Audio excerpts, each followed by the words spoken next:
Morning students, 10th class science में lesson number 4 carbon एवं उसके यौगिक।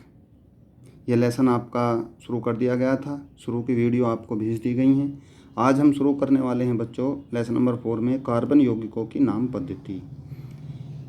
इससे पहले आप बच्चों पढ़ चुके हैं कि अधिकतर सभी यौगिक कार्बन से मिलकर बने होते हैं, अर्थात प्रत्येक यौगिक में कार्बन की उपस्थिति होती है। यहाँ तक कि हमारे शरीर के अंदर जो कार्बनिक यौगिक पाए जाते हैं उनमें भी कार्बन पाया जाता है। और कार्बन एक तरीके से यौगिकों का बेसिक आधार है। इन सब चीज़ों के बारे में हम पहली वीडियो में अध्ययन कर चुके हैं। इसके साथ साथ जो कार्बनिक यौगिकों का जो नाम है, नोमेनक्लेचर इंग्लिश में जिसको बोलते हैं, या नामकरण पद्धति जिसको कहते हैं, वो भी कार्बन यौगिकों की या कार्बन एटम की उपस्थिति के आधार पर निर्धारित किया जाता है, जिसको हम इस पॉइंट में अच्छे ढंग से समझ सकते हैं। कार्बन यौगिकों की नाम पद्धति शुरू करते हैं बच्चों। किसी समजातीय श्रेणी में यौगिकों के नामों का आधार बेसिक कार्बन की उन मूल श्रृंखलाओं पर आधारित होता है जिनको क्रियात्मक समूह की प्रकृति के अनुसार पूर्वलग्न, उपसर्ग या अनुलग्न प्रत्यय के द्वारा संशोधित किया गया हो। बच्चों ये प्रत्यय वगैरह आप पूर्वलग्न, अनुलग्न ये आप हिंदी में भी पढ़ते हैं। उपसर्ग वगैरह की जानकारी हिंदी में भी आपको होती है। और प्रक्रियात्मक समूह को बच्चों क्रियात्मक समूह या फंक्शनल ग्रुप भी कहा जाता है। प्रक्रियात्मक समूह को क्रियात्मक समूह या फंक्शनल ग्रुप भी कहा जाता है साइंस में। और पूर्वलग्न, अनुलग्न ये शब्द से पहले लगने वाले शब्द हैं। पूर्वलग्न उस शब्द को कहते हैं जो शब्द के शुरू में लगता है, अनुलग्न उसको कहते हैं जो शब्द के बाद में लगता है। ये सभी हिंदी के वर्ड हैं। इनकी आपको हिंदी के विषय में भी कुछ जानकारी रहती है। संशोधित किया गया हो, जैसे क्रियाकलाप 4.2 में लिए गए एल्कोहलों के नाम हैं। जब मैथेनॉल, मैथेन का मैथेनॉल बन जाता है, क्योंकि जब मैथेन की क्रिया एल्कोहल के साथ की जाती है तो मैथेनॉल हो जाता है। एथेन की क्रिया एल्कोहल के साथ होती है, एथेनॉल हो जाता है, प्रोपेनॉल हो जाता है, और चौथे नंबर पर ब्यूटेनॉल हो जाता है।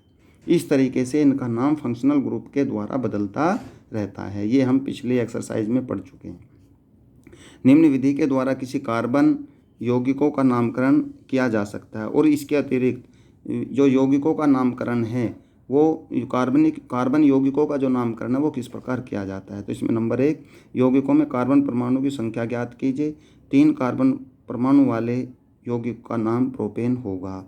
जब हम कार्बन के जो एटम हैं उनके अणुओं उनको काउंटिंग करते हैं, नंबर ऑफ कार्बन एटम को देखते हैं कि इस यौगिक के अंदर कितने कार्बन अणु हैं, तो उससे उसका नाम निर्धारित होता है। जैसे अगर कार्बन एटम 1 है, 1, तो उसको मैथेन कहते हैं। अगर 2 हैं बच्चों कार्बन एटम तो उसको एथेन कहते हैं। और नंबर 3 अगर हैं, कार्बन परमाणुओं की संख्या अगर 3 है तो उसको प्रोपेन कहते हैं। 4 पर ब्यूटेन होगा, 5 पर पेंटेन होगा, 6 पर हेक्सेन होगा, 7 पर हेप्टेन होगा, 8 पर ऑक्टेन होगा। तो 8, 9, 10 तक ये लगभग आपको पिछली एक्सरसाइज में बता दिए गए थे। और 3 नंबर पर जो कार्बन एटम अगर हैं तो उस यौगिक का नाम होगा प्रोपेन। ठीक है बच्चों। नेक्स्ट, क्रियात्मक समूह की उपस्थिति में इसको पूर्वलग्न अथवा अनुलग्न के साथ यौगिक के नाम से दर्शाया जाता है। जैसा कि इस एक्सरसाइज में दिया गया, अभी आपको बताया जाएगा कि अगर क्रियात्मक समूह कोई जुड़ा हुआ है तो वो चाहे पूर्वलग्न हो, अनुलग्न हो, उसके नाम से भी इस कार्बन यौगिकों को दर्शाया जा सकता है। नंबर 3, यदि क्रियात्मक समूह का नाम अनुलग्न के आधार पर दिया जाना हो तथा यदि क्रियात्मक समूह के अनुलग्न नाम स्वर ए, ई, आई, ओ, यू से प्रारंभ होता हो तो कार्बन श्रृंखला के नाम के अंत का ई हटाकर उसमें समुचित अनुलग्न लगाकर संशोधित करते हैं, जैसे कीटोन। ठीक है बच्चों। कीटोन समूह की 3 कार्बन वाली श्रृंखला को निम्न विधि से नाम दिया जाएगा, जैसे प्रोपेन। क्या नाम होगा? प्रोपेन। ई को हटा दीजिए। ठीक है बच्चों, ई हट जाएगा इसमें से, प्रोपेन में से ई हट जाएगा।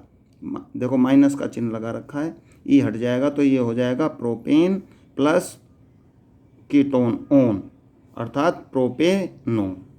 तो इसको हम ई को हटा करके, अगर AEIOU शब्द हैं तो इसको हटा करके इसमें फंक्शनल ग्रुप कीटोन जोड़ देंगे और नाम हो जाएगा बच्चों प्रोपेनोन। 4th नंबर में असंतृप्त कार्बन श्रृंखला में कार्बन श्रृंखला के नाम में दिए गए अंतिम ANE एन को सारणी 4.4 के अनुसार इन या आइन से प्रतिस्थापित करते हैं। जैसे द्विबंध वाली जो 3 कार्बन की श्रृंखलाएं होती हैं उसको प्रोपीन कहलाएंगे, त्रिबंध वाले होने पर यह प्रोपाइन कहलाएंगी, और अगर सिंगल बॉन्ड है, एकल बंध है, तो उसको प्रोपेन कहते हैं। एन इन आइन ये भी निर्धारित करता है सिंगल बॉन्ड, डबल बॉन्ड और ट्रिपल बॉन्ड पर। बच्चों अगर कार्बन यौगिक के अंदर सिंगल बॉन्ड है, समझ रहे हैं ना, अगर कार्बन यौगिक के अंदर सिंगल बॉन्ड है तो उसको प्रोपेन एन शब्द से जोड़ करके उसका नामकरण किया जाता है। अगर सेकंड डबल बॉन्ड है तो उसको प्रोपीन के नाम से इन शब्द जोड़ करके उसका नामकरण किया जाता है प्रोपीन। और अगर ट्रिपल बॉन्ड है, कार्बन यौगिक के अंदर अगर ट्रिपल बॉन्ड है तो उसको प्रोपाइन के नाम से इसका नामकरण किया जाता है, अर्थात प्रोपाइन कहलाएगी। कार्बनिक यौगिकों की नाम पद्धति। ठीक है बच्चों, अब ये इसमें पूरा दे दिया है आपका table. Halogen alkane halogen group हैं, ये एल्कोहल OH ग्रुप है। हेलोजन को ClBrI क्लोरो ब्रोमो आइडो के नाम से प्रदर्शित करते हैं, एल्कोहल को OH के नाम से प्रदर्शित करते हैं, एल्डिहाइड को Al के नाम से प्रदर्शित करते हैं, कीटोन को ओन के नाम से प्रदर्शित करते हैं, कार्बोक्सिलिक को ओलिक एसिड, कार्बोक्सिलिक COOH को ओलिक एसिड से, एल्कीन को इन अर्थात डबल बॉन्ड, और एल्काइन अगर ट्रिपल बॉन्ड है तो उसको आइन से प्रदर्शित करते हैं। इस तरीके से हम इनके कार्बन यौगिकों का नोमेनक्लेचर किया जाता है। अगर उसमें Cl क्लोरो ब्रोमो या आइडो आदि जुड़ा हुआ है तो उसका नाम हो जाएगा क्लोरोप्रोपेन। ClBrI को जोड़ने से बच्चों Cl जुड़ा हुआ है, 3 हैं, 1 2 3 प्रोपेन हो गया, सिंगल बॉन्ड है प्रोपेन हो गया, इसमें Cl ग्रुप जुड़ा हुआ है हेलो ग्रुप, तो ये हो जाएगा क्लोरोप्रोपेन। इस ऐसे ही ब्रोमोप्रोपेन। इसी तरीके से आइडो अगर Br के जगह हम आई जोड़ देंगे आइडो तो ये हो जाएगा आइडोप्रोपेन। इसी तरीके से अल्कोहल के जोड़ने से OH ग्रुप यहाँ जुड़ जाएगा तो प्रोपेनोल क्या हो जाएगा बच्चों, प्रोपेनोल।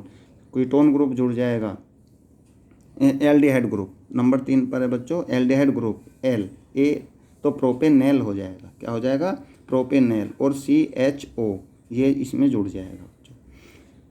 4थे नंबर पर कीटोन ग्रुप CO ये हो गया, कीटोन ग्रुप जोड़ दिया तो ये हो जाएगा प्रोपेनोन, क्या हो जाएगा बच्चों प्रोपेनोन। अगर COOH प्रोपेनोइक एसिड। अगर एल्कीन जोड़ दिया जाएगा, डबल बॉन्ड है बच्चों तो प्रोपीन हो जाएगा, और अगर ट्रिपल बॉन्ड है इसके अंदर तो ये प्रोपाइन हो जाएगा। एक ही वर्ड को 1 2 3 4 5 6 7 8 अगर स्थिति के आधार पर, कार्बन यौगिकों की स्थिति के आधार पर एक ही वर्ड को 7 प्रकार से बोला जा सकता है। तो ये हमको जानकारी करनी है कि वर्ड चेंज कब होते हैं, उनका नोमेनक्लेचर सिस्टम क्या है। अगर आपको ये समझ में नहीं आता है तो आपको जब स्कूल में आएंगे तो भी आपको बता दिया जाएगा, और अगर बच्चे कोई पर्सनल पूछने की कोशिश करेंगे तो उनको भी बता दिया जाएगा। ठीक है बच्चों, अब आगे बढ़ते हैं। कार्बन यौगिकों के रासायनिक गुणधर्म। कार्बनिक यौगिकों के रासायनिक गुणधर्म क्या हैं? ये chemical properties of carbon substance, carbon यौगिकों के रासायनिक गुणधर्म, इसके बारे में भी यहाँ पर अध्ययन करना है। इस भाग में हम कार्बन यौगिकों के कुछ रासायनिक गुणधर्मों का अध्ययन करेंगे। चूँकि हमारे यहाँ उपयोग में लाए जाने वाले अधिकांश ईंधन कार्बन अथवा उसके यौगिक होते हैं, अतः सर्वप्रथम हम दहन के विषय में पढ़ेंगे। जो भी हम ईंधन का प्रयोग करते हैं, जलाने का प्रयोग करते हैं, तो उसमें हमें अधिकतर जानकारी होती है, चाहे उसमें कोयला हो, लकड़ी हो, तो बच्चों ये कार्बन यौगिकों में आता है, क्योंकि जब ये जलते हैं तो इसमें काला धुआं निकलता है जो कार्बन की उपस्थिति का आभास कराता है कि इनके अंदर कार्बन है। नंबर 1, दहन। आपने सभी अपर रूपों में कार्बन ऑक्सीजन में दहन करके ऊष्मा एवं प्रकाश के साथ कार्बन डाइऑक्साइड देता है। अपने सभी अपर रूपों में, दोबारा समझ लीजिए बच्चों, दहन अपने सभी अपर रूपों में कार्बन ऑक्सीजन में दहन करके ऊष्मा और प्रकाश के साथ कार्बन डाइऑक्साइड देता है। जब कार्बन जलता है तो ये ऑक्सीजन की उपस्थिति में CO2 देता है। दहन पर अधिकांश कार्बन यौगिक भी प्रचुर मात्रा में ऊष्मा एवं प्रकाश को मुक्त करते हैं। निम्नलिखित वे ऑक्सीकरण अभिक्रियाएं होती हैं जिनका अध्ययन आपने पहले अध्याय में किया था।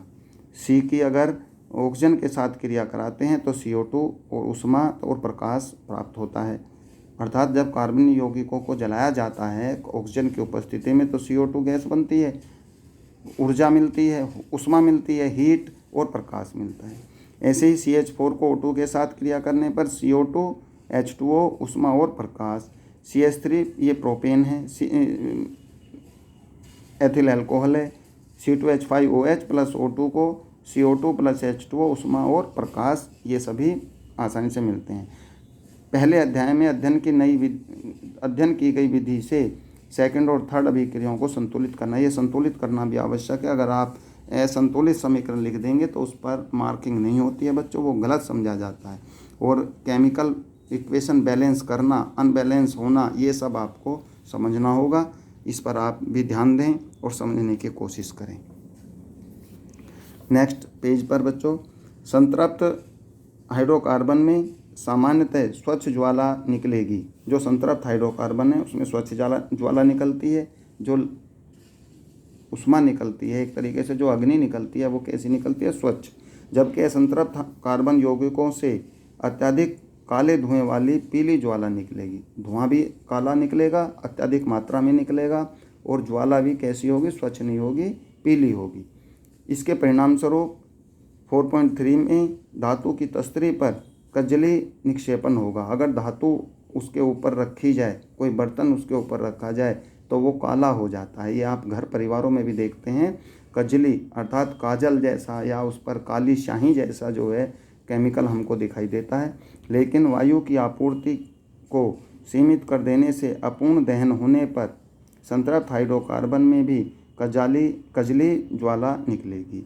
किंतु यदि हम दहन करते समय संतृप्त हाइड्रोकार्बन के जो यौगिक हैं उनमें ऑक्सीजन की मात्रा सीमित कर दें या कम कर देंगे तो बच्चों उसमें से भी काला धुआं निकलना शुरू हो जाता है, काली ज्वाला निकलनी शुरू हो जाती है। आपने देखा होगा घर परिवारों में किचन के अंदर जो चूल्हे जलते हैं, लकड़ी जलाई जाती है, उसमें सभी बर्तन रखने से नीचे काले हो जाते हैं। घरों में उपयोग में लाई जाने वाली गैस, केरोसिन के स्टोव में वायु के लिए छिद्र होते हैं। वायु उसमें भरी जाती है जिसमें पर्याप्त मात्रा में ऑक्सीजन समृद्ध मिश्रण जलकर स्वच्छ नीली ज्वाला देता है। जब ऑक्सीजन की मात्रा उसमें आती है, ठीक है बच्चों, ऑक्सीजन की मात्रा अधिक मात्रा में पहुंच जाती है तो वो स्वच्छ ज्वाला देना शुरू कर देता है। यदि कभी बर्तनों के तले काले होते हुए दिखाई दें तो इसका अर्थ होगा कि वायु छिद्र अवरुद्ध है, अर्थात जो ऑक्सीजन मिल रही है वो उचित मात्रा में नहीं मिल रही है, वो कम मात्रा में मिल रही है, और ऑक्सीजन देने वाले जो छिद्र हैं वो बंद हो चुके हैं। फिर उनको सफाई की जाती है, और जब ईंधन को जलाने में, स्टोव इत्यादि को जलाने में ऑक्सीजन की मात्रा अधिक हो जाती है तो समझ लीजिए वो जो है फिर स्वच्छ ज्वाला देना शुरू कर देता है तथा ईंधन का व्यर्थ व्यय हो रहा है। कोयले तथा पेट्रोलियम जैसे ईंधनों में कुछ मात्रा में नाइट्रोजन तथा सल्फर होती है। इनके दहन के फलस्वरूप सल्फर तथा नाइट्रोजन के ऑक्साइडों का निर्माण होता है जो पर्यावरण में प्रमुख प्रदूषक हैं। अगर हम संतृप्त हाइड्रोकार्बन में ऑक्सीजन की मात्रा कम रहेगी तो उससे जो निकलने वाले प्रदूषक हैं, निकलने वाले जो सब्सटेंस हैं वो हमारे लिए हानिकारक होते हैं, और उनमें नाइट्रोजन की मात्रा अधिक होती है, और नाइट्रोजन की मात्रा अधिक होने से वो किसी न किसी रूप में या सल्फर और नाइट्रोजन की मात्रा वायुमंडल में बढ़ती जाती है जो हमारे लिए बहुत ही हानिकारक हैं, और पर्यावरण में भी वे प्रमुख प्रदूषक का कार्य करते हैं, अर्थात पर्यावरण को एक तरीके से प्रदूषित करने का कार्य करते हैं। ये यहाँ पर समझना बच्चों बेहद ज़रूरी है क्यों जलते हुए पदार्थ ज्वाला उत्पन्न करते हैं अथवा नहीं करते हैं। जलते हुए पदार्थ ज्वाला उत्पन्न करते हैं या नहीं करते हैं, ये यहाँ पर समझना जरूरी है। इसको आप थोड़ा ध्यान से पढ़ेंगे तो आप आसानी से इसको समझ सकते हैं। क्या आपने कभी कोयले अथवा लकड़ी की अग्नि को देखा है? वह कोयले की हो या बच्चों लकड़ी की अग्नि, जब लकड़ी को और कोयले को जलाया जाता है। यदि नहीं तो अगली बार जब भी अवसर मिले तो आप ध्यान से देखिए कि लकड़ी अथवा कोयले का जलना आरंभ होने पर क्या होता है। आपने देखा है कि एक मोमबत्ती या गैस स्टोव की LPG जलते समय ज्वाला उत्पन्न करती है। यद्यपि आप देखेंगे कि अंगीठी में जलने वाला कोयला या तारकोल कभी कभी लाल रंग के समान उज्जवल होता है तथा बिना ज्वाला के उष्मा देता है। ठीक है, उसमें ज्वाला भी नहीं होती किंतु वो फिर भी उष्मा देता है। ऐसा इसलिए होता है क्योंकि केवल गैसीय पदार्थों के जलने पर ही ज्वाला उत्पन्न होती है। लकड़ी या तारकोल जलाने पर उपस्थित वाष्पशील पदार्थ वाष्पीकृत हो जाते हैं और आरंभ में ज्वाला के साथ जलते हैं। उसमें जो वाष्पीकृत पदार्थ हैं वो तो जलते हैं किंतु बाद में जब वो समाप्त हो जाते हैं बच्चों, तो आपने लकड़ी और कोयले को जलते हुए देखा होगा, उसमें बिल्कुल भी ज्वाला नहीं होती और वो फिर भी उष्मा देते रहते हैं और वाष्पशील पदार्थ जलकर समाप्त हो जाते हैं। गैसीय पदार्थों के परमाणुओं को ताप देने पर एक दीप्त ज्वाला दिखाई देती है तथा उज्ज्वल होना आरंभ करती है। प्रत्येक तत्व के द्वारा उत्पन्न रंग उस तत्व का अभिलाक्षणिक गुण होता है। गैस स्टोव की ज्वाला में तांबे के तार को जलाने का प्रयास कीजिए तथा इसके रंग का परीक्षण कीजिए। आपने देखा कि अपूर्ण दहन से कज्जल उत्पन्न होता है जो कार्बन होता है। इसके आधार पर आप मोमबत्ती को पीले रंग की ज्वाला का क्या कारण बताएंगे।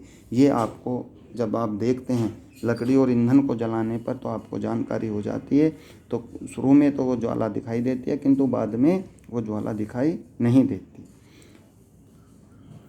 ठीक है बच्चों, और जब अपूर्ण दहन होता है तो उसमें स्टोव की ज्वाला और मोमबत्ती की ज्वाला का रंग भी पीला हो जाता है क्योंकि उसमें ऑक्सीजन की मात्रा कम हो जाती है। नेक्स्ट पेज पर बच्चों, कोयले और पेट्रोलियम का निर्माण। कोयले और पेट्रोलियम का निर्माण बच्चों आप जानते हैं कि ये ज़मीन के नीचे से खुदाई के द्वारा प्राप्त होता है, चाहे इसमें कोयला है या पेट्रोलियम पदार्थ हैं, और ये जीवाश्म ईंधन के रूप में आता है। कोयले को भी जीवाश्म ईंधन कहते हैं और बच्चों पेट्रोल को भी जीवाश्म ईंधन कहा जाता है क्योंकि ये ज़मीन से नीचे प्राप्त होते हैं और लाखों वर्षों में ये तैयार होते हैं। इनके बारे में भी आप थोड़ा समझ लीजिए। कोयले तथा पेट्रोलियम का निर्माण जैव मात्रा से हुआ है जो विभिन्न जैविकीय और भूवैज्ञानिक प्रक्रियाओं पर निर्भर करते हैं। कोयला लाखों वर्ष पुराने वृक्षों, फर्न और अन्य पौधों का अवशेष है। संभवतः भूकंप अथवा ज्वालामुखी के फटने के कारण ये धरती में चट्टानों की परतों के नीचे दब गए थे।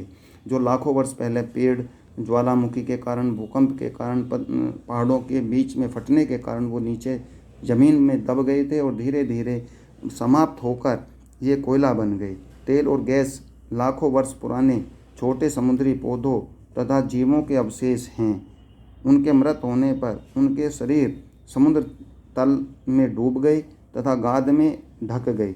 उन मृत अवशेषों पर बैक्टीरिया के आक्रमण से प्रबल दाब के कारण तेल और गैस का निर्माण होता है। इस तरीके से पेट्रोलियम पदार्थ और कोयला इत्यादि का निर्माण बच्चों होता है। इसी बीच गाद धीरे धीरे दबकर चट्टान बन जाता है। चट्टान के छिद्रित भागों से तेल और गैस का रिसाव हुआ और ये पानी में स्पंज की तरह फंस गए। क्या आप अनुमान लगा सकते हैं कि कोयले तथा पेट्रोलियम को जीवाश्म ईंधन क्यों कहते हैं?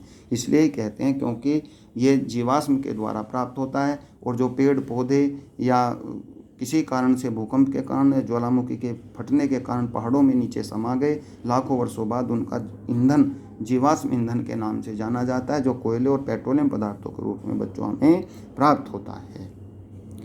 ठीक है बच्चों, ये वीडियो यहीं पर आपको जो है समाप्त की जा रही है और नेक्स्ट वीडियो में आपको दिया जाएगा